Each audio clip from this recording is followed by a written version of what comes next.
Hello नमस्कार दोस्तों, कैसे हैं आप सभी लोग। आशा करता हूं आप सभी लोग अच्छे होंगे और अपनी अपनी पढ़ाई कर रहे होंगे। पॉलिटी हमने खत्म कर दी है। अब दोस्तों हम पॉलिटी का रिवीजन करेंगे, क्विक रिवीजन है नहीं, और कम से कम 2 बार रिवीजन यूपीएसआई तक जरूर पूरा कर लेंगे। ठीक है, तो दोस्तों शुरू करते हैं अपना नेक्स्ट। किसने कहा था संविधान सभा कांग्रेस थी और कांग्रेस भारत था। तो दोस्तों किसने कहा था संविधान सभा कांग्रेस थी और कांग्रेस भारत था। तो ब्रिटिश विधि शास्त्री थे जी ऑस्टिन। तो जी ऑस्टिन ने दोस्तों कहा था कि कांग्रेस क्या थी, संविधान सभा थी और संविधान सभा कांग्रेस थी। तो जी ऑस्टिन ने कहा था, ब्रिटिश शास्त्री थे, विधि शास्त्री। इन्होंने दोस्तों एक किताब लिखी है the Indian constitution. The Indian constitution में वर्णित है, तो इनकी किताब है द इंडियन कॉन्स्टिट्यूशन। उसमें दोस्तों वर्णित है कि जी ऑस्टिन कहते हैं संविधान सभा कांग्रेस थी, कांग्रेस भारत था। किस एक अधिनियम ने भारत में संघीय शासन की व्यवस्था की। तो कौन से अधिनियम के द्वारा जो संघीय शासन आई थी दोस्तों, 1935 के भारत सरकार अधिनियम।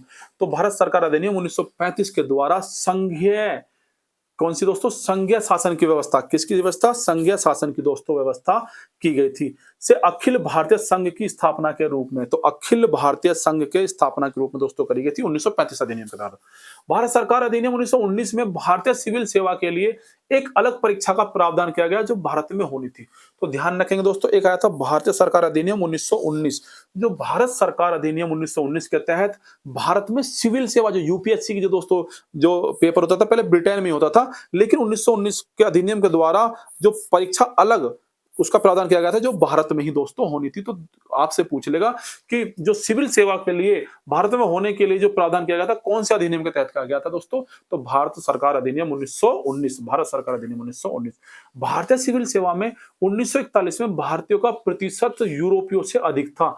तो पूछ लेगा आपसे किस वर्ष भारतीयों का प्रतिशत यूरोपीय वासियों से अधिक था, किसमें, सिविल सेवा में। तो सिविल सेवा दोस्तों ध्यान रखेंगे 1941, सन 1941 में। तो दोस्तों भारतीय सिविल सेवा में 1941 में भारतीयों का प्रतिशत यूरोप वासियों से अधिक था, ध्यान रखेंगे। सिविल सेवा आईसीएस का प्रारंभ दोस्तों अगर बात करते हैं हम, जो सिविल सेवा आईसीएस का प्रारंभ दोस्तों 1854 लंदन में हुआ था। कहां हुआ था दोस्तों, 1854 लंदन में सिविल सेवा आयोग की स्थापना से हुआ था। तो सिविल सेवा आयोग की दोस्तों स्थापना से हुआ था। अगर आगे बात करते हैं 1855 में यह परीक्षा लंदन में आयोजित की जाने लगी। तो 54 में दोस्तों हुआ लंदन में, और 55 में दोस्तों परीक्षा लेने जाने शुरू हो गई है। और 1919 के प्रावधान से वर्ष 1922 से भारत में प्रारंभ। तो 1919 के प्रावधान आया, तो 1919 का प्रावधान अभी पढ़ के आए हैं हम। तो उसके प्रावधान के अनुसार भारत सरकार अधिनियम 1919 के अनुसार जो प्रावधान लाया गया उसमें उसके द्वारा 1922 में 19, 20, 21, 22 3 साल बाद, कितने साल बाद, 3 साल बाद भारत में प्रारंभ दोस्तों करी गई है। और पहली जो पहला एग्जाम हुआ था या पहली परीक्षा हुई थी ये दोस्तों इलाहाबाद प्रयागराज में हुई थी, और दूसरे बार उस पद में हुई थी दोस्तों दिल्ली में। कहां पर हुई थी, दिल्ली में। भारत की संविधान निर्मात्री सभा के अध्यक्ष कौन थे। जो भारत की संविधान निर्मात्री सभा थी उसके अध्यक्ष दोस्तों कौन थे, आपको पता होगा, डॉक्टर राजेंद्र प्रसाद। और प्रथम बैठक दोस्तों कब हुई थी, तो संविधान सभा की प्रथम बैठक 9 दिसंबर 1946 को हुई थी दोस्तों, 9 दिसंबर 1946 को दोस्तों हुई थी प्रथम बैठक। और इसके जो अस्थायी सदस्य दोस्तों कौन थे, डॉक्टर सच्चिदानंद सिन्हा। तो अस्थायी सदस्य कौन थे, डॉक्टर सच्चिदानंद सिन्हा इसके अस्थायी सदस्य थे। द्वितीय बैठक की बात करता हूं तो 2 दिन बाद, 9, 10, 11, तो 2 दिन बाद हुई थी दोस्तों 11 दिसंबर 1946 को। तो 11 दिसंबर 1946 को द्वितीय बैठक हुई थी। इसमें हो गए थे स्थायी सदस्य कौन, डॉक्टर राजेंद्र प्रसाद जी को चुन लिया गया था। तो स्थायी सदस्य कौन थे दोस्तों, डॉक्टर राजेंद्र प्रसाद, और स्थायी सदस्य डॉक्टर सच्चिदानंद सिन्हा। संविधान सभा के संविधान सलाहकार थे, तो संविधान सभा के दोस्तों संविधान सलाहकार कौन थे, तो बी एन राव। तो बी एन राव जी थे संविधान सभा के सलाहकार, संवैधानिक सलाहकार। इनके द्वारा संविधान सभा का पहला प्रारूप तैयार किया गया था। तो अगर आपसे पूछे कि संविधान सभा का पहला प्रारूप किसने तैयार किया था दोस्तों, तो संविधान सभा का पहला प्रारूप दोस्तों वी एन राव ने तैयार किया था, जिस पर विचार एवं परिवर्तन करके प्रारूप समिति द्वारा, तो इस पर विचार किया गया और उसका इसमें परिवर्तन किया गया। विचार परिवर्तन करके प्रारूप समिति द्वारा संविधान सभा के समक्ष संविधान का मसौदा प्रस्तुत किया गया। फिर प्रारूप समिति थी जो डॉक्टर बी.आर. अम्बेडकर की थी, उन्होंने इस पे विचार विमर्श किया, संशोधन किया और संशोधन करके इसके मसौदा दोस्तों सबके समक्ष में संविधान सभा के समक्ष संविधान का मसौदा प्रस्तुत किया गया। संविधान सभा द्वारा भारतीय संविधान को स्वीकृति किया गया था। तो संविधान सभा ने भारतीय संविधान को कब स्वीकृत किया गया था? तो ध्यान रखेंगे 11वें अधिवेशन। तो दोस्तों 11वां अधिवेशन हुआ था 26 नवंबर 1949 को। कब हुआ था? 26 नवंबर 1949 को दोस्तों भारतीय संविधान सभा द्वारा स्वीकृत किया गया था। तो ध्यान रखेंगे हमारा संविधान सभा द्वारा स्वीकृत कब किया गया था? 26 नवंबर 1949 को। और कौन सा अधिवेशन था दोस्तों? तो 11वां अधिवेशन था। संविधान सभा की प्रारूप समिति के अध्यक्ष दोस्तों कौन थे? डॉक्टर BR अम्बेडकर थे प्रारूप समिति के अध्यक्ष। दोस्तों क्वेश्चन कितनी बार पूछा जाता है कि प्रारूप समिति के अध्यक्ष दोस्तों कौन थे? Doctor BR Ambedkar. संविधान सभा द्वारा संघ संविधान समिति सहित कुल 8 प्रमुख समितियों का गठन किया गया था। तो ध्यान रखना दोस्तों, संविधान सभा द्वारा जो संविधान के लिए समितियां बनाई गई थी, संघ संविधान समिति सहित कुल 8 प्रमुख समितियां बनी थी। कितनी समितियां बनी थी दोस्तों? 8 प्रमुख समितियां बनी थी। ये बात आप ध्यान रखेंगे। भारतीय संविधान में मौलिक कर्तव्यों का विचार कहां से लिया गया है? जो फंडामेंटल ड्यूटीज है, मौलिक कर्तव्य, तो कहां से लिया गया? पूर्व सोवियत संघ, तो रूस से लिया गया है दोस्तों फंडामेंटल ड्यूटीज, मौलिक कर्तव्य। ठीक है, तो मौलिक कर्तव्य दोस्तों कहां से लिया गया है? सोवियत संघ, रूस से। और आर्टिकल 51 के कैसे शुरू होता है? आर्टिकल के 51 का कैसे शुरू होता है? मूलतः अंगीकृत संविधान के भाग नहीं थे। मतलब मूल जो संविधान जो हमारा मेन संविधान था उसमें यह अंगीकृत नहीं था, बाद में जोड़ा गया है। जब कब जोड़ा गया? 42वें संविधान संशोधन 1976 द्वारा। तो 42वां संविधान संशोधन हुआ था दोस्तों 1976 के द्वारा इसको जोड़ा गया था। आगे बात करते हैं, संविधान में सन्निहित मूल अधिकारों की अवधारणा। जो सन्निहित मूल अधिकार है, मूल अधिकार वो मौलिक कर्तव्य थे, फंडामेंटल ड्यूटीज थी, और यह है मौलिक अधिकार, फंडामेंटल राइट्स है नी की अवधारणा किस देश के संविधान से दोस्तों ग्रहण की गई है? तो संयुक्त राज्य अमेरिका के देश से संविधान से दोस्तों ये ग्रहण की गई। यानी सर्वोच्च न्यायालय का गठन दोस्तों ध्यान रखेंगे। देखो फंडामेंटल राइट्स हमने कहां से लिए हैं? यूएसए से लिए हैं। और दोस्तों सर्वोच्च न्यायालय का गठन, जो सुप्रीम कोर्ट का गठन और शक्तियां हैं, वो भी कहां से लिए हैं दोस्तों? वो भी हमने अमेरिका से लिए हैं। उपराष्ट्रपति का पद भी कहां से है? अमेरिका से। और मौलिक अधिकार तो है, तो मौलिक अधिकार, उपराष्ट्रपति का पद और सुप्रीम कोर्ट का गठन और न्यायिक शक्तियां। ठीक है, फ्रांस से क्या लिया है दोस्तों? गणतंत्र। जो गणतंत्र व्यवस्था है, जो गणतंत्र लोगों द्वारा जो व्यवस्था है, वो दोस्तों किसके द्वारा, कहां से ली गई है? फ्रांस से ली गई है। ब्रिटेन से दोस्तों संसदीय प्रणाली, तो ब्रिटेन से क्या ली गई है? संसदीय प्रणाली ली गई है। और रूस से दोस्तों मौलिक कर्तव्य ले गए। रूस से क्या ले गए हैं? मौलिक कर्तव्य। तो निर्वाचित संविधान सभा द्वारा भारत के संविधान का निर्माण करने द्वितीय विश्व युद्ध के समाप्त होने के पश्चात का प्रस्ताव सर्वप्रथम क्रिप्स मिशन 1942 द्वारा किया गया था। ध्यान रखेंगे, निर्वाचित संविधान सभा द्वारा जो संविधान सभा निर्वाचित होगी, जो चुन गई थी भारत के संविधान का निर्माण करने, भारत के संविधान का निर्माण करने द्वितीय विश्व युद्ध के समाप्त होने के पश्चात, जब द्वितीय विश्व युद्ध समाप्त हो गया था उसके पश्चात का प्रस्ताव सर्वप्रथम क्रिप्स मिशन 1942 द्वारा किया गया था। तो किसके द्वारा? Cripps mission 1942। तो पूछ लेता है क्रिप्स मिशन भारत कब आया? 1942 में आया। ठीक है, आगे बात करेंगे संविधान सभा की कार्यवाही। तो संविधान सभा की दोस्तों कार्यवाही थी 13 दिसंबर 1946 को शुरू हुई थी। जवाहरलाल नेहरू द्वारा प्रस्तुत उद्देश्य प्रस्ताव से प्रभावित हुई थी। दोस्तों जवाहरलाल नेहरू ने उद्देश्य प्रस्ताव दिया था, उससे दोस्तों ये हमारी जो कार्यवाही थी 13 दिसंबर 1946 को संविधान सभा की कार्यवाही शुरू हुई थी। ये क्वेश्चन पूछ लेता है कि संविधान सभा की कार्यवाही कब शुरू हुई थी?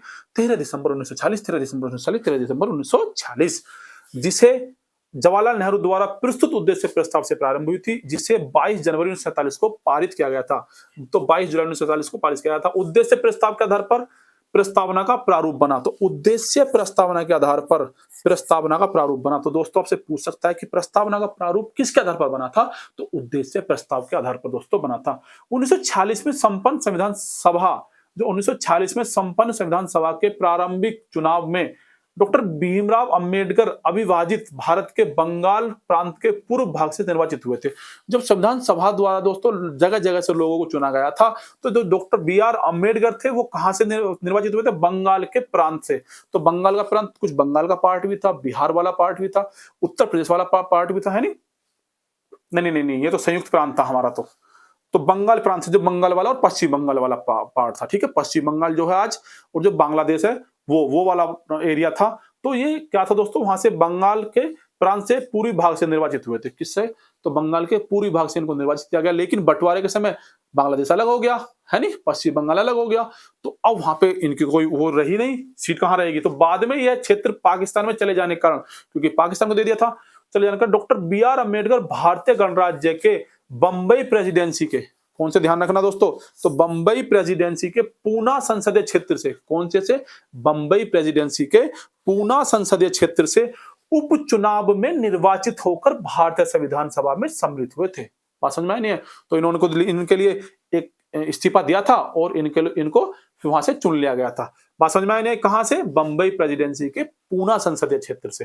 पूना सीट उनके लिए कांग्रेस के एम आर जयकर, तो ध्यान रखना इस बात को भी, जो पूना सीट जो थी दोस्तों, एक नेता थे कांग्रेस के एम आर जयकर ने त्याग पत्र देकर रिक्त की थी। ठीक है, किसने? एम आर जयकर ने। ठीक है, आगे बात करते हैं। 2 अप्रैल 1931 को कांग्रेस के कराची अधिवेशन में गठित झंडा समिति के अध्यक्ष, तो पूछ लेगा दोस्तों आपसे कि झंडा समिति का गठन दोस्तों कब हुआ था, तो 2 अप्रैल 1931। 2 अप्रैल 1931 को झंडा समिति का गठन हुआ था। कब? 2 अप्रैल 1931 को कांग्रेस के कराची अधिवेशन में। इस बात को ध्यान रखेंगे, कांग्रेस के कराची अधिवेशन में। भाई कहां पर हुआ था झंडा समिति का गठन? कराची के, कांग्रेस के कराची अधिवेशन में दोस्तों हुआ था। और सरदार वल्लभ भाई पटेल, कौन थे दोस्तों? सरदार वल्लभ भाई पटेल इसके अध्यक्ष थे। तो कांग्रेस के कराची अधिवेशन जो हुआ था, कब हुआ था? 1931, 2 अप्रैल। जो 2 अप्रैल 1931 को जो कराची अधिवेशन हुआ था दोस्तों, उसके अध्यक्ष कौन थे? तो सरदार वल्लभ भाई पटेल थे। और उसमें ही एक समिति गठित हुई थी, झंडा समिति। आपसे पूछ लेगा झंडा समिति कांग्रेस के किस अधिवेशन में गठित हुई थी, तो आप ध्यान रखेंगे कांग्रेस के कराची अधिवेशन में 2 अप्रैल 1931 को गठित हुई थी। ठीक है दोस्तों, क्वेश्चन पूछा गया है तदार्थ झंडा समिति का गठन। अगर दोस्तों बात करता हूं मैं तदार्थ झंडा समिति का गठन दोस्तों कब हुआ है, तो 23 जून 1947 को। तो 23 जून 1947 को तदार्थ झंडा समिति, किसका दोस्तों? तदार्थ झंडा समिति का गठन दोस्तों किया गया था। और अध्यक्ष कौन है? डॉक्टर राजेंद्र प्रसाद। कौन थे इनके अध्यक्ष? डॉक्टर राजेंद्र प्रसाद इसके अध्यक्ष थे। संविधान के निर्माण में, तो देखो दोस्तों आपको खुद पता होगा, तो खूब याद रखते हैं बच्चे, संविधान के निर्माण में क्या 2 वर्ष 11 महीने 18 दिन है ना, ये आपको खूब पता होगा। 2 साल 11 महीने 18 दिन का दोस्तों संविधान के निर्माण में टाइम लगा था। इस दौरान दोस्तों, इस दौरान 11 अधिवेशन हुए थे 165 दिनों में। तो 165 दिनों में दोस्तों कितने अधिवेशन हुए थे? 11 अधिवेशन दोस्तों हुए थे। आगे बात करते हैं 11वें अधिवेशन के अंतर्गत अंतिम दिन, जो 11वां अधिवेशन था उसका अंतिम दिन 26 नवंबर 1949 को, 26 नवंबर 1949 को क्या हुआ दोस्तों? संविधान को अंगीकृत किया गया था। तो 26 नवंबर 1949 को संविधान को क्या किया गया था दोस्तों? अंगीकृत किया गया था। के अतिरिक्त संविधान सभा अंतिम बार, तो दोस्तों संविधान सभा जो अंतिम बार बैठी थी, तो 24 जनवरी 1950 को समवेत हुई थी। ठीक है, समवेत। तो के अतिरिक्त 11वें अधिवेशन के अतिरिक्त संविधान सभा अंतिम बार 24 जनवरी 1950 को समवेत मतलब इकट्ठी हुई थी, बैठी थी। इस दिन 284 उपस्थित सदस्यों के द्वारा संविधान पर हस्ताक्षर किए गए हैं। अगर आपसे पूछ ले कि संविधान पर कितने सदस्यों के दोस्तों हस्ताक्षर है, 284, 284 सदस्यों के हस्ताक्षर दोस्तों किस पर? संविधान पर है। प्रारूप समिति के दोस्तों जो कुल सदस्य थे 7 सदस्य थे। तो प्रारूप समिति के सदस्य, जो ड्राफ्टिंग समिति थी दोस्तों, उसमें कितने सदस्य थे? 7 सदस्य थे। कौन कौन थे? डॉक्टर बी आर अम्बेडकर, जो डॉक्टर बी आर अम्बेडकर थे वो बेटा अध्यक्ष थे। N Gopalaswami Ayyangar, Alladi Krishnaswamy Ayyangar, K M Munshi, Mohammad Saadulla, B L Mitra, DP Khaitan. तो आप ध्यान रखेंगे B R Ambedkar, N Gopalaswami Ayyangar, Alladi Krishnaswamy Ayyar, K M Munshi, Mohammad Saadulla, B L Mitra और डीपी खेतान। ये दोस्तों कौन थे? ये थे प्रारूप समिति के सदस्य। और कुल सदस्य कितने थे? 7 थे। संविधान सभा ने 22 जुलाई 1947 को, तो दोस्तों संविधान सभा ने 22 जुलाई 1947 को दोस्तों क्या किया था? राष्ट्रीय ध्वज स्वीकार किया था। अगर आपसे पूछे कि संविधान सभा ने जो राष्ट्रीय ध्वज था तो वो कब स्वीकार किया था दोस्तों? तो राष्ट्रीय ध्वज 22 जुलाई 1947 को दोस्तों स्वीकार किया था। आगे बात करते हैं संविधान निर्माण संविधान निर्माण में मुख्य भूमिका निभाने वाले डॉक्टर भीमराव अंबेडकर का जन्म कहाँ हुआ था दोस्तों? तो ध्यान रखेंगे संविधान सभा निर्माण में, संविधान निर्माण, संविधान सभा, भारतीय संविधान निर्माण में, संविधान सभा कहाँ, संविधान सभा पढ़ रहा हूं मैं, दिमाग पता नहीं कहां कहां जाता रहता है। भारतीय संविधान निर्माण में मुख्य भूमिका निभाने वाले डॉक्टर भीमराव अंबेडकर, तो डॉक्टर भीमराव अंबेडकर, तो उनका जन्म कब हुआ था दोस्तों? 14 अप्रैल 1891, 14 अप्रैल 1891 में, और मृत्यु कब हुई थी दोस्तों? 6 दिसंबर। और किस सन में हुई थी आपको बताना है, ठीक है। जनगण मन को राष्ट्रीय ध्वज के रूप में अपनाया गया था, तो जनगण मन को दोस्तों राष्ट्रीय ध्वज के रूप में 24 जनवरी 1950 कब अपनाया गया था? तो जनगण मन को राष्ट्रीय ध्वज के रूप में 24 जनवरी 1950 को दोस्तों अपनाया गया था। संविधान सभा में कुल महिलाओं की संख्या कितनी थी? तो संविधान सभा में कुल महिलाओं की संख्या दोस्तों 15 थी। कितनी थी? 15 थी। उद्देशिका, उद्देशिका इसकी प्राकृतिक न्याय योग्य नहीं है। तो जो संविधान सभा की दोस्तों उद्देशिका है वो न्याय योग्य नहीं है, वो न्याय योग्य नहीं है, ये ध्यान रखेंगे। संविधान में हमारे राष्ट्र का उल्लेख भारत तथा इंडिया के रूप में किया गया है। तो संविधान में अगर दोस्तों ना हिंदुस्तान है ना कोई कुछ और है, ठीक है, भारत तथा इंडिया, क्या लिखा गया वहां पे? भारत तथा इंडिया। किसमें? संविधान के अंतर्गत। नाम पूछ लेता है। अनुच्छेद 1 के एक उल्लेख करता है भारत अर्थात इंडिया राज्यों का संघ है। तो भाग 1 में आर्टिकल 1 अनुच्छेद 1 का एक उल्लेख करता है भारत अर्थात इंडिया, भारत अर्थात इंडिया राज्यों का संघ है, ठीक है। भारतीय संविधान में आरंभ में कितने अनुच्छेद थे? अगर आपसे पूछे कि भारतीय संविधान में आरंभ में दोस्तों कितने अनुच्छेद थे, तो 395 अनुच्छेद थे। कुल अनुच्छेदों की संख्या कितनी है? 468। अगर एबीसी सबको मिला दिया जाए तो 468, 468 अनुच्छेद कुल अनुच्छेद हैं दोस्तों। संविधान के अनुच्छेद 300 के अनुसार भारत की सरकार का कानूनी नाम क्या है? तो संविधान के अनुच्छेद 300, आर्टिकल 300 के अनुसार जो भारत की सरकार का नाम है the union of India, the union of India, Bharat संघ। तो भारत संघ, भारत की सरकार का नाम क्या है? The union of India, Bharat संघ दोस्तों नाम है। अब देखिए दोस्तों कुछ ये पंचायतें हैं, जैसे पंचायतें, पंचायतें आती हैं भाग 9 में, और नगर पालिकाएं इसके तुरंत बाद भाग 9 का क में, और संघ सहकारी समितियां, सहकारी समितियां भाग 9 के ख में।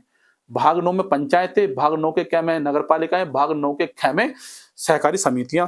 अधिकरण, तो अधिकरण था 10 और 4 14, 14 के क में। तो अधिकरण, तो अधिकरण दोस्तों किस भाग में आता है? तो भाग 14 के क में दोस्तों। ये सारे सारे किस ना किसी एग्जाम में दोस्तों पूछे गए हैं, ध्यान रखना इस चीज का। नागरिकता, तो नागरिकता तो आपको पता होगा भाग 2 में आती है। संघ और राज्य क्षेत्र, संघ और राज्य क्षेत्र 8 में आते हैं। संघ और राज्य क्षेत्र, संघ और राज्य क्षेत्र, ठीक है। सेंट्रल और स्टेट एरियाज। और भाग 15 में दोस्तों क्या आते हैं? निर्वाचन। तो भाग 15 में क्या आता है? निर्वाचन। भाग 15 में आता है निर्वाचन, जो भी निर्वाचन से संबंधित है दोस्तों, तो भाग 15 में दोस्तों वो आता है। वित्तीय विधेयक के बारे में विशेष उपबंध किस अनुच्छेद के अंतर्गत किया गया है? तो वित्तीय विधेयक के बारे में विशेष उपबंध किस अनुच्छेद के अंतर्गत किया गया है दोस्तों? तो वित्तीय विधेयक के बारे में विशेष उपबंध जो किया गया है दोस्तों, आर्टिकल 117, अनुच्छेद 117 के अनुसार वित्तीय विधेयक के बारे में विशेष उपबंध किए गए हैं। कुछ वर्गों के संबंध में विशेष उपबंध, कुछ वर्गों के संबंध में जो दोस्तों विशेष उपबंध है, तो भाग 15 और 1 16, 10 और 5 15 और 1 16। रोमन नंबर आप लोगों पे आते होंगे, नहीं आते तो दोस्तों सीख लो, है नहीं। तो कुछ वर्गों के संबंध में विशेष उपबंध 10 और 5 15 और 1 16। राजभाषा दोस्तों किस भाग में आती है? तो राजभाषा आती है 10 और 5 15, 16 और 1 17। तो 17 में राजभाषा आती है दोस्तों, भाग 17 में राजभाषा, भाग 17 में। आपात उपबंध, जो आपातकाल के उपबंध दोस्तों, तो किस में आते हैं? भाग 18 में। 10 5 15 16 17 18। तो दोस्तों ये 18 है, ये 17 है, और ये कितना है? ये 16 है। तो 16 17 18, 16 में कुछ वर्गों के संबंध में विशेष उपबंध हो गए दोस्तों, 16 में, 17 में राजभाषा होगी, और 18 में आपात उपबंध हो गए। आगे बात करते हैं 7वीं अनुसूची। देखो दोस्तों 7वीं अनुसूची, हालांकि सूची में आगे लिखाऊंगा, पूरी कंप्लीट अनुसूचियां भी बता दूंगा आपको, फर्स्ट सेकंड थर्ड फोर्थ, ये लेकिन पूछी गई अनुसूचियां, ठीक है। तो 7वीं अनुसूची में 3 अनुसूची होती हैं, संघ सूची, राज्य सूची, समवर्त सूची, शक्तियों का वितरण करा गया है। तो 7वीं अनुसूची में क्या है? संघ सूची, राज्य सूची, समवर्त सूची। 8वीं अनुसूची में दोस्तों क्या है? 8वीं अनुसूची में है भाषाएं। तो आपसे पूछ लेता है भाषाएं किस अनुसूची के अंतर्गत आती हैं? तो दोस्तों 8वीं अनुसूची के अंतर्गत आती हैं। 9वीं अनुसूची में कुछ अधिनियमों का विधि मान्यकरण। तो 9वीं अनुसूची में क्या है? कुछ अधिनियमों का विधि मान्यकरण, कुछ अधिनियमों का विधि मान्यकरण कौन सी में दोस्तों? 9वीं अनुसूची में। और 10वीं अनुसूची में क्या? दल बदल के आधार पर निहरताएं। तो दल बदल दोस्तों कौन से में है? दल बदल के आधार पर निहरताएं दोस्तों है भाग 10 में। किसमें है? भाग 10 में। आर्थिक नियोजन भारतीय संविधान की किस अनुसूची में सम्मिलित है? तो दोस्तों आर्थिक नियोजन है तो किस अनुसूची में सम्मिलित है? समवर्ती सूची में। आर्थिक नियोजन संविधान की समवर्ती अनुसूची में सम्मिलित है भैया। भारतीय राजनीतिक व्यवस्था में संविधान सर्वोच्च है। तो भारतीय राजनीतिक व्यवस्था में क्या सर्वोच्च है? संविधान सर्वोच्च है। संविधान से ही शासन के सभी अंग, अधिकार एवं शक्तियां प्राप्त करते हैं। तो संविधान से ही शासन के सभी अंग एवं शक्तियां दोस्तों प्राप्त करते हैं। न्यायिक पुनरीक्षण की संकल्पना यूएसए से ली गई है। न्यायिक पुनरीक्षण कहां से लिया गया है? यूएस से। न्यायिक पुनरीक्षण की व्यवस्था दोस्तों USA, United nation of America. तो संघात्मक व्यवस्था दोस्तों, संघात्मक व्यवस्था कनाडा से ली गई है। संघात्मक व्यवस्था कहां से ली गई है? कनाडा से। संघात्मक व्यवस्था दोस्तों ली गई है कनाडा से ली गई है। संघात्मक व्यवस्था दोस्तों कहां से ली गई है? कनाडा से दोस्तों ली गई है। ये बात ध्यान रखेंगे थोड़ा सा, ठीक है। आगे बढ़ते हैं। वास्तविक एवं नाम मात्र की कार्यपालिका, सामूहिक उत्तरदायित्व तथा द्विसदनीय विधायिका भारत एवं ब्रिटेन दोनों की संसदीय प्रणालियों में लागू है। तो ध्यान रखना, वास्तविक एवं न्याय नाम मात्र की कार्यपालिका दोस्तों, सामूहिक उत्तरदायी। तो वास्तविक एवं नाम मात्र की कार्यपालिका, सामूहिक उत्तरदायित्व तथा द्विसदनीय विधायिका भारत एवं ब्रिटेन दोनों की संसद प्रणालियों में लागू है। ये बात ध्यान रखेंगे। समवर्ती सूची दोस्तों कहां से ली गई है? तो ऑस्ट्रेलिया से ली गई है समवर्ती सूची। तो समवर्ती सूची कहां से ली गई है दोस्तों? ऑस्ट्रेलिया से। इस पर केंद्र एवं राज्य दोनों को कानून बनाने का अधिकार है। तो समवर्ती सूची पर दोस्तों केंद्र और राज्य दोनों सरकारें कानून बना सकती हैं, लेकिन अगर दोनों में किसी बात को लेकर विवाद उत्पन्न हो जाता है तो दोस्तों केंद्र सरकार का बनाया हुआ कानून ही मान्य होगा। ये बात ध्यान रखेंगे। समवर्ती सूची में। और राज्य सूची पर राज्य सरकार बनाती है, संघ सूची पर केंद्र सरकार दोस्तों कानून बनाती है। इसे 7वीं अनुसूची में शामिल किया गया है। तो आपको पता है संघ सूची किसमें किया गया है? 7वीं अनुसूची में दोस्तों शामिल किया गया है। राज्य के डीपीएसपी, नीतिक निर्देशक तत्व, तो दोस्तों राज्य के नीति निर्देशक तत्व में जो डीपीएसपी है दोस्तों कहां से लिए गए हैं? ये दोस्तों आयरलैंड के संविधान से लिए गए। कहां से लिए गए हैं? आयरलैंड के संविधान से लिए गए हैं। पंडित नेहरू द्वारा 13 दिसंबर 1946 को, तो पंडित नेहरू द्वारा 13 दिसंबर 1946 को प्रस्तुत, क्या दोस्तों? प्रस्तुत तथा संविधान सभा द्वारा 22 जनवरी 1947 को स्वीकृत ऑब्जेक्टिव उद्देश्य प्रस्ताव के आधार पर ही अंततोंगत्वा, क्या तो दोस्तों? अंततोंगत्वा भारतीय संविधान की उद्देशिका बनी थी। बात समझ में आया नहीं आया? तो पंडित नेहरू द्वारा 13 दिसंबर 1946 को दोस्तों तथा संविधान सभा द्वारा 22 जनवरी 1947 को स्वीकृत ऑब्जेक्टिव या उद्देशिका प्रस्ताव के आधार पर ही अंततोंगत्वा भारतीय संविधान की उद्देशिका बनी थी। प्रस्तावना क्या है दोस्तों? इसकी प्रकृति न्याय योग्य नहीं है। ठीक है, इसके आधार पर दोस्तों न्याय नहीं दे सकते हैं हम। संविधान के विशिष्ट प्रावधानों को यह रद्द नहीं कर सकती। तो संविधान के विशिष्ट प्रावधानों को यह रद्द नहीं कर सकती। किस मामले में? केशवानंद भारती मामले में सर्वोच्च न्यायालय के निर्णय के अनुसार। तो केशवानंद भारती मामला था दोस्तों एक सर्वोच्च न्यायालय में, तो उसके अनुसार क्या? संविधान की उद्देशिका का उपयोग संविधान के अस्पष्ट उपबंध की व्याख्या करने में किया जा सकता है। क्या कह रहा है वो? कि संविधान की उद्देशिका, जो संविधान की प्रस्तावना है या उद्देश्य जो बोलते हैं, का उपयोग संविधान के अस्पष्ट उपबंधों को व्याख्या करने में किया जा सकता है। मतलब उपभागों की व्याख्या करने में हम इसका उपयोग कर सकते हैं। संशोधन संभव है। क्या हम संशोधन कर सकते हैं? बिल्कुल कर सकते हैं, और करा भी था। 42वां संविधान संशोधन 1976, 42वां अमेंडमेंट दोस्तों हुआ था। 42वां संविधान संशोधन 1976 द्वारा समाजवादी पंथ निरपेक्ष अखंडता शब्द जोड़े गए थे। समाजवादी पंथ निरपेक्ष अखंडता शब्द दोस्तों जोड़े गए थे इसमें। यानी उद्देशिका का उपयोग इस निष्कर्ष के समर्थन में किया जाता है कि संविधान के मूल ढांचे में कोई परिवर्तन नहीं किया गया है। तो उद्देशिका का उपयोग दोस्तों करते हैं इस निष्कर्ष के समर्थन में कि संविधान के मूल ढांचे में कोई परिवर्तन नहीं किया गया है। संविधान की आत्मा किसको कहा जाता है दोस्तों? संविधान की आत्मा प्रस्तावना को या उद्देशिका को कहा जाता है। के एम मुंशी ने इसे राजनीतिक जन्मपत्री कहा है। तो के एम मुंशी ने राजनीतिक जन्मपत्री कहा है। आपसे पूछ सकता है कि किसने राजनीतिक जन्मपत्री कहा है? किसको? उद्देशिका को, प्रस्तावना को। के एम मुंशी ने। किसने किया दोस्तों? K M Munshi. Doctor B R Ambedkar ने संविधान उपचारों के अधिकार को संविधान की आत्मा कहा है। तो डॉक्टर बी आर अम्बेडकर ने संवैधानिक उपचारों को, अधिकार को संविधान की आत्मा दोस्तों कहा है। तो ये बात ध्यान रखें, डॉक्टर बी आर अम्बेडकर ने संवैधानिक उपचारों को, है नहीं, आर्टिकल 32 आएगा, जब 32 पढ़ेंगे जब बताएंगे। तो संवैधानिक उपचारों के अधिकार को संविधान की आत्मा दोस्तों कहा है। भारतीय संविधान में आपात उपबंध, जो दोस्तों भारतीय संविधान में जो आपातकाल, जो आपात उपबंध दोस्तों ले गए हैं, वो जर्मनी के वाइमर से ले गए हैं। किससे? जर्मनी के वाइमर से दोस्तों आपात उपबंध लिए गए हैं। जर्मनी भी याद रख सकते हैं। संविधान संशोधन प्रक्रिया तो दक्षिण अफ्रीका के संविधान से। तो दोस्तों ध्यान रखेंगे, जो संविधान संशोधन की प्रक्रिया है वो दक्षिण अफ्रीका के संविधान से दोस्तों ली गई है। भारतीय संविधान विश्व का सबसे वृहद संविधान है, ये तो आपको पता ही होगा। विश्व का सबसे छोटा संविधान दोस्तों अमेरिका का, यह विश्व का प्रथम लिखित संविधान है। अगर आपसे पूछा जाए कि विश्व का प्रथम लिखित संविधान दोस्तों किसका था, तो अमेरिका का था। सबसे छोटा संविधान अमेरिका का था। ठीक है। संविधान के मूल पाठक में, संविधान के जो मूल भाग था दोस्तों 22 भाग थे, 395 अनुच्छेद थे और 8 अनुसूचियां थी। तो 395 अनुच्छेद थे, 22 भाग थे, तो सारा ही मिट गया भाई, सारा ही लाल लाल हो गया। ठीक है। तो 22 भाग, 395 अनुच्छेद और 8 अनुसूचियां थी। और अब दोस्तों 4 अनुसूचियां और जोड़ दी गई थी। अब अनुसूचियां कितनी दोस्तों? 12 अनुसूचियां हैं। भारतीय संविधान की प्रस्तावना में इसके सभी नागरिकों को कौन सा न्याय प्रदान करने की व्यवस्था की गई है? तो सामाजिक, आर्थिक और राजनीतिक, तो तीनों प्रकार के न्याय की योजना व्यवस्था दोस्तों की गई है। भारत में राजनीतिक सत्ता का प्रमुख स्रोत कौन है? तो भारत में राजनीतिक सत्ता का प्रमुख स्रोत दोस्तों जनता होती है। दल विरोध कानून 10वीं अनुसूची में, कौन सी अनुसूची में? 10वीं अनुसूची में। और कब जोड़ा गया था दोस्तों? 52वें संविधान संशोधन 1985 द्वारा जोड़ा गया था। तो दल बदल, जो दल बदल था दोस्तों 52वें संविधान संशोधन द्वारा 1985 में जोड़ा गया था। और 91वें संविधान संशोधन, 91वां संविधान संशोधन 2003 में द्वारा संशोधित किया गया दोस्तों द्वारा इसको। ठीक है।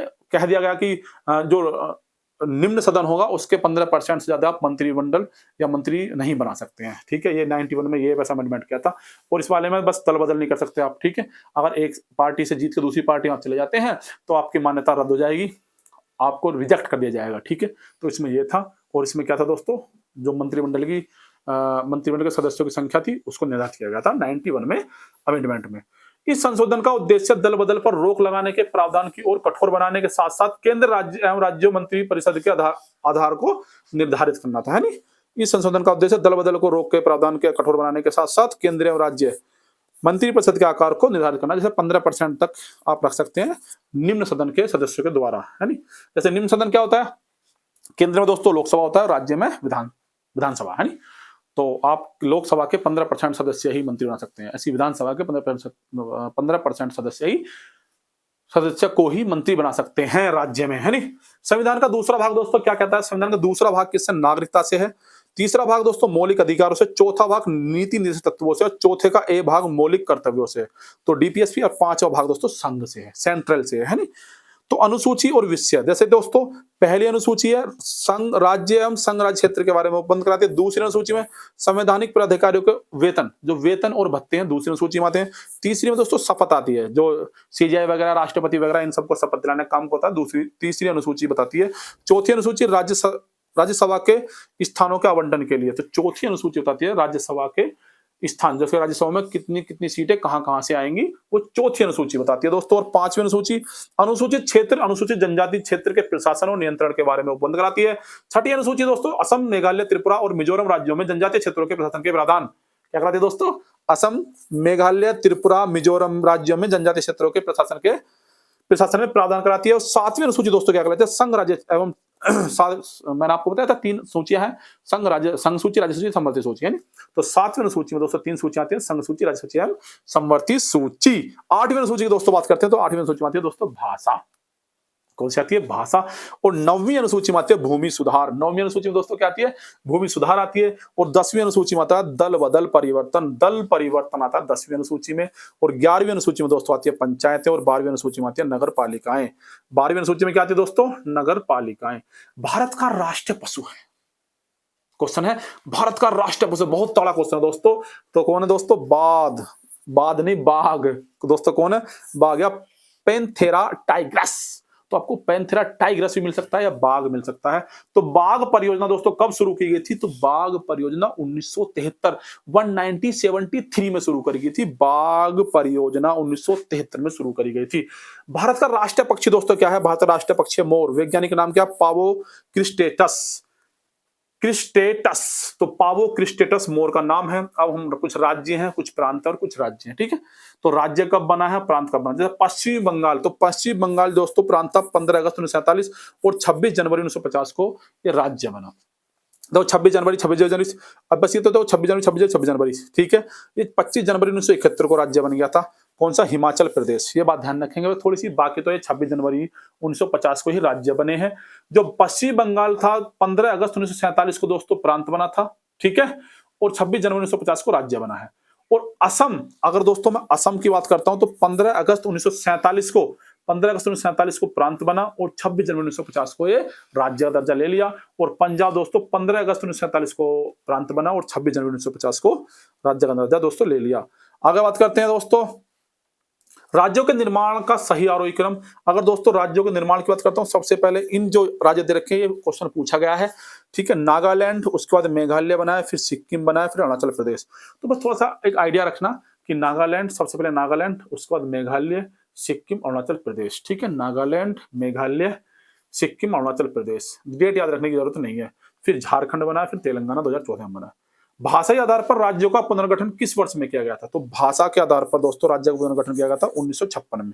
भाषाई आधार पर भारत के सर्वप्रथम किस राज्य का गठन किया गया था दोस्तों, आंध्र प्रदेश, ठीक है। भाषा आधार पर श्री रामुलु याद होंगे आप लोगों को, जो अनशन पर बैठ गए थे, आमरण अनशन पर, और उनके अनशन पर ही मृत्यु भी हो गई थी, तो इसलिए आंध्र प्रदेश पहला राज्य बना था दोस्तों भाषा आधार पर, है नहीं। लोकसभा में केंद्र शासित प्रदेश के लिए कितनी सीटें आरक्षित की गई हैं, तो लोकसभा में केंद्र शासित प्रदेश के लिए 20 सीटें आरक्षित की गई हैं। तो दोस्तों लोकसभा में केंद्र शासित प्रदेश के लिए कितनी सीटें आरक्षित की गई हैं, तो 20 सीटें आरक्षित की गई हैं। अनुच्छेद 81 दोस्तों क्या कहता है, 7वें संविधान संशोधन 1956 और 31वें संविधान संशोधन 1973 तथा गोवा, दमन और द्वीप पुनर्गठन अभियान 1987 द्वारा यथा संशोधित के अनुसार राज्यों के निर्वाचन क्षेत्र से 530 सदस्य, केंद्र शासित प्रदेश से 20 सदस्य निर्वाचित हो सकते हैं। तो आर्टिकल 81 कहता है, आर्टिकल 81 कहता है। तो दोस्तों इसमें 7वें संविधान संशोधन 1956 में हुआ था, 7वें संविधान संशोधन कब हुआ था दोस्तों, 1956 में, और 31वें संविधान संशोधन 1973 में। दो करा गोवा, दमन एवं दीव पुनर्गठन अधिनियम 1987 द्वारा, गोवा, दमन एवं द्वीप पुनर्गठन अधिनियम 1987 द्वारा क्या है, यह संशोधित के अनुसार, इस संशोधन के अनुसार राज्यों के निर्वाचन क्षेत्र से, जो राज्य के निर्वाचन क्षेत्र हैं दोस्तों, उनसे 530 सदस्य और केंद्र शासित प्रदेश से 20 सदस्य निर्वाचित हो सकते हैं। कौन सा आर्टिकल, आर्टिकल 81 कहता है नहीं। आर्टिकल 331 क्या कहता है दोस्तों, आर्टिकल 331 कहता है राष्ट्रपति आंगल समुदाय। तो राष्ट्रपति आंगल भारतीय समुदाय का लोकसभा में 2 सदस्यों का मनोनयन करना।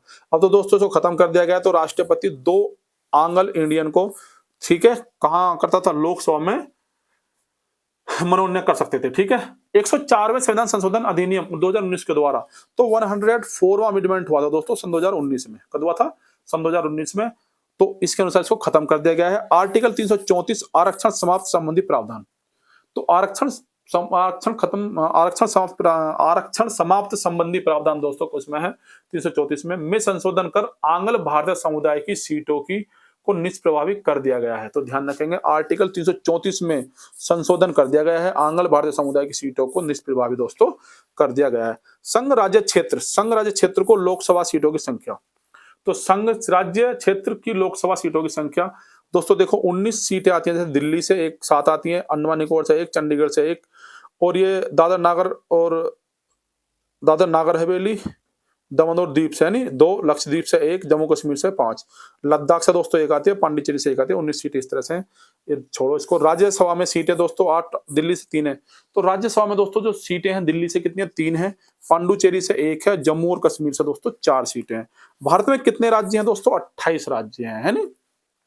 मार्च 2018 में भारत के किस राज्य ने अपनी राष्ट्रीय ध्वज का अनावरण किया, तो मार्च 2018 में भारत के किस राज्य ने अपनी राष्ट्रीय ध्वज का अनावरण किया दोस्तों, कर्नाटक ने किया था। किसने किया था, कर्नाटक ने। कावेरी जल विवाद के अंतर्गत राज्य हैं, तो कावेरी जल विवाद जो दोस्तों है उसके अंतर्गत कौन कौन से राज्य हैं, कर्नाटक, तमिलनाडु, पांडिचेरी, केरल। तो कौन कौन से, कर्नाटक, तमिलनाडु, पांडिचेरी और केरल। कर्नाटक, तमिलनाडु, पांडिचेरी और केरल है ये दोस्तों कावेरी जल विवाद के बारे में, ठीक है। किस राज्य को संघ में सम्मिलित करने अथवा नए राज्यों की स्थापना करने की कार्यपालक शक्ति प्रदान की गई, तो संसद को, है नहीं। आर्टिकल 2 संघ में नए राज्यों के प्रवेश का स्थापना। तो आर्टिकल 2 कहता है संघ में नए राज्यों के प्रवेश या स्थापना। आर्टिकल 3 क्या कहता है दोस्तों? आर्टिकल 3 कहता है नए राज्यों के निर्माण और वर्तमान राज्यों के क्षेत्रों, सीमाओं या नामों में परिवर्तन की शक्ति संसद में निहित है। आर्टिकल 3 कहता है दोस्तों। आगे बात करते हैं राष्ट्रीय प्रतीक की बात करते हैं। भारत शासन द्वारा राज्य के चिन्ह 26 जनवरी 1950 को अंगीकृत किया गया था। तो भारत शासन द्वारा राज्य के चिन्ह दोस्तों 26 जनवरी। तो राज्य के चिन्ह दोस्तों कब स्वीकार किया गया था? 26 जनवरी 1950 को स्वीकार दोस्तों किया गया था या अंगीकृत किया गया था। अशोक के सिंह स्तंभ से लिया गया है, आपने देखा होगा। राष्ट्रीय ध्वज में सफेद पट्टी के बीच में नीले रंग का चक्र है। तो आपसे पूछ लेता है कभी कभी, छोटे एग्जाम में पूछता है वैसे कांस्टेबल वगैरह के में, कि जो हमारे राष्ट्रीय ध्वज के बीचों बीच जो अशोक चक्र है उसकी जो तिल्लियां हैं उनका कलर कैसा है, उनका रंग कैसा है, या उसका चक्र का कलर कैसा है? तो नीले रंग का चक्र है। सारनाथ के सिंह स्तंभ से लिया गया है और इसमें 24 तिल्लियां हैं। ये बात भी थोड़ी ध्यान रखेंगे, 24 तिल्लियां हैं और सारनाथ के अशोक स्तंभ से दोस्तों इसको लिया गया है। यह न्याय का प्रतीक है। किसका प्रतीक है दोस्तों? न्याय का प्रतीक है। उत्तर प्रदेश शासन के विभिन्न प्रतीक चिन्ह। तो दोस्तों अगर यूपी की बात करता हूं मैं कि उसके शासन के विभिन्न प्रतीक चिन्ह, जैसे कि राज्य के वृक्ष क्या है उत्तर प्रदेश का? अशोक। राज्य के वृक्ष क्या है? अशोक। हालांकि आप यूपी स्पेशल में पढ़ेंगे इसको। राज्य के पक्षी क्या है दोस्तों? सारस या क्रोच। राज्य के पशु क्या? बारहसिंगा। और राज्य के पुष्प क्या? प्लास। तो राज्य के पुष्प है दोस्तों प्लास, राज्य के पशु है बारहसिंगा, राज्य के पक्षी है सारनाथ या क्रोच और राज्य के वृक्ष है दोस्तों अशोक। ये दोस्तों उत्तर प्रदेश के हैं। वरीयता क्रम, अगर वरीयता क्रम के अनुसार दोस्तों आपसे पूछ ले तो सबसे ऊपर होता है राष्ट्रपति, उसके बाद उपराष्ट्रपति, प्रधानमंत्री, राज्यों के राज्यपाल। ध्यान रखेंगे वरीयता क्रम दोस्तों क्रम से आ जाता है लगाने के लिए, यानी राष्ट्रपति हो गया, उपराष्ट्रपति हो गया, प्रधानमंत्री हो गया, राज्यों के राज्यपाल हो गए, भूतपूर्व राष्ट्रपति। तो राज्यों के राज्यपाल के बाद आते हैं भूतपूर्व। सबसे पहले राष्ट्रपति, फिर उपराष्ट्रपति, फिर कौन है दोस्तों? प्रधानमंत्री, फिर राज्यों के राज्यपाल। पहले राष्ट्रपति, उपराष्ट्रपति, प्रधानमंत्री, फिर राज्यों के राज्यपाल, फिर भूतपूर्व राष्ट्रपति, फिर भूतपूर्व उप प्रधानमंत्री, फिर भारत का मुख्य न्यायाधीश और लोकसभा अध्यक्ष। ठीक है, तो राष्ट्रपति, उपराष्ट्रपति, प्रधानमंत्री, राज्यों के राज्यपाल, भूतपूर्व राष्ट्रपति, भूतपूर्व उप प्रधानमंत्री और भारत के मुख्य न्यायाधीश और लोकसभा अध्यक्ष दोस्तों वरीयता क्रम में इस तरह से होते हैं। भारत सरकार में सबसे ऊंचे पद का सिविलियन अधिकारी होता है। तो भारत सरकार में सबसे ऊंचे पद का सिविलियन अधिकारी दोस्तों कौन होता है? मंत्रिमंडल सचिव होता है। कौन होता है? मंत्रिमंडल का जो सचिव होता है। तो भारत सरकार में सबसे ऊंचे पद का सिविलियन अधिकारी, सिविल अधिकारी होता है दोस्तों ये। तो कौन? मंत्रिमंडल सचिव। देश का वरिष्ठतम लोक सेवक होता है। तो देश का वरिष्ठतम लोक सेवक किसे कहते हैं? मंत्रिमंडल सचिव को दोस्तों कहते हैं। आगे बात करते हैं नागरिकता। ये दोस्तों इतना ही है, हालांकि चलो इसको बता देते हैं। तो भाग 2 में नागरिकता आती है, 5 से 11 तक इसके आर्टिकल हैं। ब्रिटेन के संविधान से इसको लिया गया है। तो नागरिकता कहां से लिया गया है? ब्रिटेन संविधान से। भाग 2 में आती है, आर्टिकल 5 से 11 तक है। भारतीय संविधान एक नागरिकता प्रदान करता है। अनुच्छेद डैश में यह स्पष्ट होता है कि संसद नागरिकता के बारे में विधि के संपूर्ण शक्ति होगी दोस्तों, आर्टिकल 11 में कहा गया है। हालांकि नागरिकता दोस्तों पढ़ेंगे कल। आज के लिए दोस्तों इतना ही। कैसी लगी आप लोगों दोस्तों मेरी वीडियो? आप लोग जरा कमेंट कीजिए, लाइक कीजिए, वीडियो शेयर कीजिए। आज के लिए इतना ही। नमस्कार, जय हिंद, सत श्री अकाल।